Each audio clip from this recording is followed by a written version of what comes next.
امریکہ نہیں چاہتا پاکستان اور ایران کے درمیان کشیدگی بڑھے، جان کربی کی جانب سے کہا گیا۔ دونوں ممالک میں جھڑپوں کا جائزہ لے رہے ہیں۔ امریکی قومی سلامتی پاکستانی حکام کے ساتھ رابطے میں ہے۔ ترجمان امریکی قومی سلامتی جان کربی کی جانب سے کہا گیا اور مزید کہا گیا کہ جنوبی اور وسطی ایشیا میں امن و استحکام چاہتے ہیں۔ پاکستان حکام کے ساتھ رابطے میں ہے اور دونوں ممالک میں جھڑپوں کا جائزہ بھی لے رہے ہیں۔ امریکہ نہیں چاہتا پاکستان اور ایران کے درمیان کشیدگی کو بڑھایا جائے۔ جان کربی کی جانب سے یہ کہا گیا ہے جنوبی اور وسطی ایشیا میں امن و استحکام چاہتے ہیں۔ ایران کے حملے اختلافات کے بیج بونے کے مترادف ہیں۔ ترجمان امریکی محکمہ خارجہ پاکستان کا ہمسایوں کے ساتھ اچھے تعلقات کا بیان خوش آئند ہے۔ ایران کو مشکوک سرگرمیوں پر جواب دہ ہونا پڑے گا۔ خطے میں امن کے لیے دونوں ممالک تحمل کا مظاہرہ کریں۔ میتھیو ملر کی جانب سے یہ کہا گیا ہے ایران کو مشکوک سرگرمیوں پر جواب دہ ہونا پڑے گا۔ پاکستان کا ہمسایوں کے ساتھ اچھے تعلقات کا بیان خوش آئند ہے۔ ایران کے حملے اختلافات کے بیج بونے کے مترادف ہیں۔ پاک ایران کشیدگی، ایک دوسرے کی سرحدی حدود میں حملے خطے کے امن اور استحکام کے لیے نقصان دہ ثابت ہو سکتے ہیں۔ عالمی سیاسی اور سفارتی رہنماؤں کی اشتعال کم کرنے کی کوششیں، امریکہ، روس، ترکیہ اور یورپی یونین کا دونوں فریقین کو تحمل کا مظاہرہ کرنے پر زور۔ چین نے ایران اور پاکستان کے درمیان ثالثی کی پیشکش کر دی۔ فریقین کشیدگی میں اضافے سے گریز کریں۔ ایران کی جانب سے سرحدی حدود کی خلاف ورزی کرنے اور پاکستان کے جوابی وار پر خطے میں کشیدگی بڑھنے کا خدشہ پیدا ہو گیا ہے، جسے کم کرنے کے لیے سیاسی اور سفارتی رہنماؤں کے بیانات سامنے آ رہے ہیں۔ امریکہ، روس، ترکیہ اور یورپی یونین کا دونوں فریقین کو تحمل کا مظاہرہ کرنے پر زور۔ چین نے ایران اور پاکستان کے درمیان ثالثی کی پیشکش کر دی۔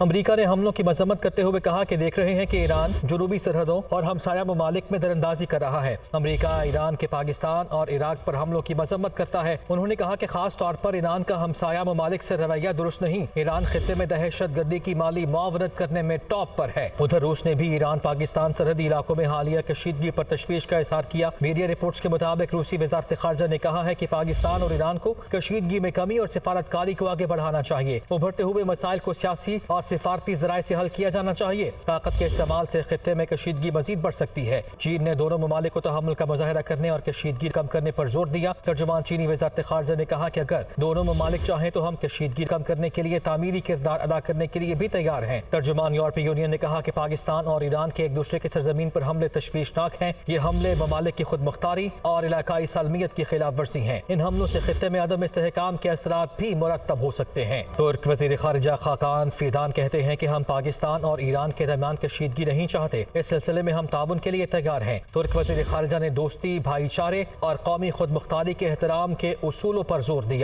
مزید کہا کہ تمام معاملات کو بات چیت اور تعاون کے ذریعے پرامن طریقے سے حل کیا جائے۔ دوسری جانب بانی پی ٹی آئی اور بشرا بی بی کی عدت میں نکاح کے خلاف درخواست پر سماعت۔ اسلام آباد ہائی کورٹ نے کیس میں گواہوں کے بیانات ریکارڈ کرنے سے روک دیا۔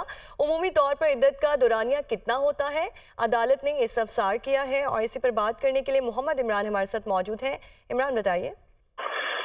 جی، بانی تحریک انصاف اور ان کی اہلیہ بشرا بیگم کی جانب سے وکیل سلمان اکرم راجہ چیف جسٹس عامر فاروق کی عدالت میں پیش ہوئے تھے اور ان کی جانب سے سپریم کورٹ کے شریعت اپیلیٹ ٹریبیونل کی ججمنٹ کا حوالہ دیا گیا کہ جس میں مفتی تقی عثمانی صاحب نے یہ لکھا تھا کہ 39 دن طلاق کے بعد اگر کوئی نکاح کیا جاتا ہے تو وہ غلط نہیں ہوگا، اس کو صرف بے قاعدہ یا irregular نکاح کہا جا سکتا ہے۔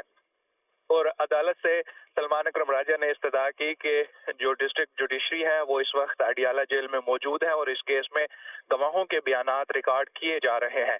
عدالت نے سرکاری وکیل سے کہا کہ یہ ایک سپریم کورٹ کی ججمنٹ پیش کر رہے ہیں، آپ کوئی فتویٰ لے کے آنا چاہتے ہیں تو لے آئیں، اور تب تک کے لیے جو ٹرائل کورٹ کی کارروائی ہے اس کو عدالت نے روک دیا ہے اور 25 جنوری تک گواہوں کے بیانات نہ ریکارڈ کرنے کا حکم دیا ہے، اور ساتھ ہی ساتھ جو اس کیس میں کمپلیننٹ ہیں خاور مانے کا، ان کو بھی نوٹس جاری کر دیا گیا ہے۔ جی ٹھیک ہے عمران، آپ کا بہت شکریہ۔ سپریم کورٹ فیض آباد دھرنا انکوائری کمیشن کی مدت میں توسیع کا معاملہ۔ وفاقی حکومت کی انکوائری کمیشن میں مدت میں توسیع کی متفرق درخواست سماعت کے لیے مقرر۔ سپریم کورٹ کا 3 رکنی بینچ آئندہ ہفتے حکومتی درخواست پر سماعت کرے گا۔ حسیب ملک ہمیں اس حوالے سے اپڈیٹ کریں گے۔ جی حسیب۔ دیکھیں، یہ فیض آباد دھرنا انکوائری کمیشن کی مدت میں توسیع کا معاملہ ہے، جس کے لیے وفاقی حکومت نے انکوائری کمیشن کی مدت میں توسیع کی متفرق درخواست دائر کی تھی، جسے سماعت کے لیے مقرر کر لیا گیا ہے۔ سپریم کورٹ کا 3 رکنی بینچ ہے جو کہ chief justice of Pakistan justice قاضی فائز عیسیٰ کی سربراہی میں آئندہ ہفتے درخواست پر سماعت کرے گا، جبکہ جنوری کے تیسرے ہفتے میں انکوائری کمیشن نے رپورٹ فائل کر کے سپریم کورٹ میں جمع کروانی تھی، اور وفاقی حکومت نے مقررہ وقت میں توسیع کے لیے سپریم کورٹ سے براہ راست یہ رجوع کیا تھا، اور سپریم کورٹ میں دی گئی تاریخ پر کمیشن رپورٹ کو حتمی شکل نہیں دے سکا۔ یہ درخواست کے اندر موقف اختیار کیا گیا تھا اور استدعا کی گئی تھی کہ جو انکوائری کمیشن کی مدت ہے اس میں توسیع کی جائے۔ تو اس سے متعلق یہ جو درخواست دائر کی گئی تھی اس کے اوپر آئندہ ہفتے chief justice of Pakistan justice قاضی فائز عیسیٰ کی سربراہی میں 3 رکنی بینچ جو ہے وہ سماعت کرے گا۔ جی ٹھیک ہے حسیب، آپ کا بہت شکریہ۔ اور 2018 کے مقابلے میں اس بار عام انتخابات میں 12 لاکھ سے زائد ووٹرز حق رائے دہی استعمال کریں گے۔ نئے ووٹرز کے اندراج کے بعد ووٹرز کی کل تعداد 127 ملین ہو گئی ہے۔ الیکشن کمیشن کی جانب سے یہ اعداد و شمار جاری کر دیے گئے ہیں۔ یاسر ملک اس حوالے سے ہمیں اپڈیٹ کریں گے۔ جی یاسر۔ جی بالکل، اعداد و شمار کے مطابق 2018 کے الیکشن کے مقابلے میں اس مرتبہ 2024 کے انتخابات میں 12 لاکھ سے زیادہ ووٹرز جو ہیں وہ اپنا حق رائے دہی استعمال کریں گے۔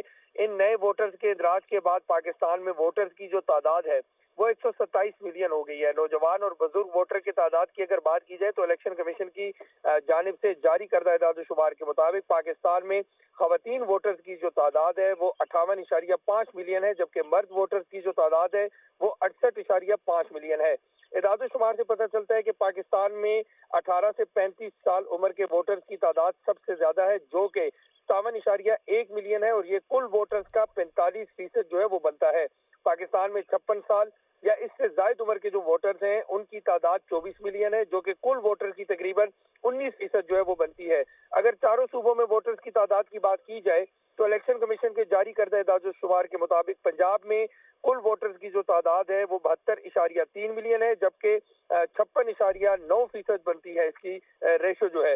جبکہ صوبہ سندھ میں اگر ووٹرز کی تعداد کی بات کی جائے تو 26.6 ملین ہے، اور یہ 21% ریشو جو ہے وہ بنتی ہے۔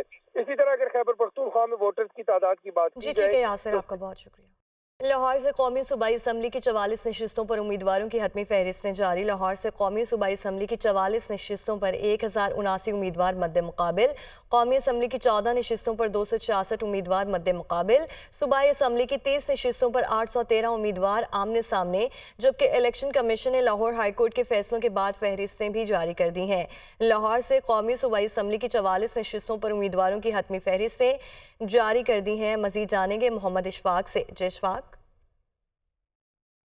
بالکل، عام انتخابات 2024 کے لیے ریٹرننگ آفیسر، پھر الیکشن ٹریبیونل اور پھر لاہور ہائی کورٹ کے فل بینچ کے فیصلوں کے بعد اب الیکشن کمیشن نے تمام امیدواروں کی ختمی فہرستیں تمام حلقوں سے جاری کر دی ہیں۔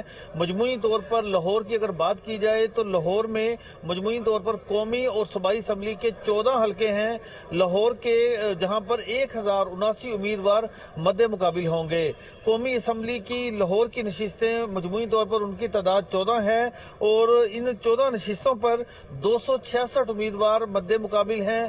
اسی طرح سے صوبائی اسمبلی کی لاہور کی 30 نشستیں ہیں، اور ان نشستوں پر 813 امیدوار مد مقابل ہیں۔ اسی طرح سے صوبائی اسمبلی کے حلقوں میں بھی جو سب سے زیادہ صوبائی اسمبلی کے حلقے میں امیدوار ہیں وہ ہے لاہور کا صوبائی اسمبلی کا حلقہ پی پی 161 ہے، جہاں پر 46 امیدواروں کے درمیان مقابلہ ہوگا، اور اسی طرح سے پی پی 150 جہاں پر سب سے کم امیدوار 13 ہیں، جن کے درمیان سخت مقابلے کی توقع کی جائے۔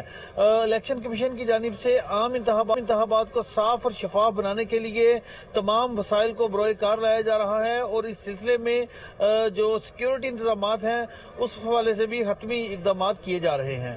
جی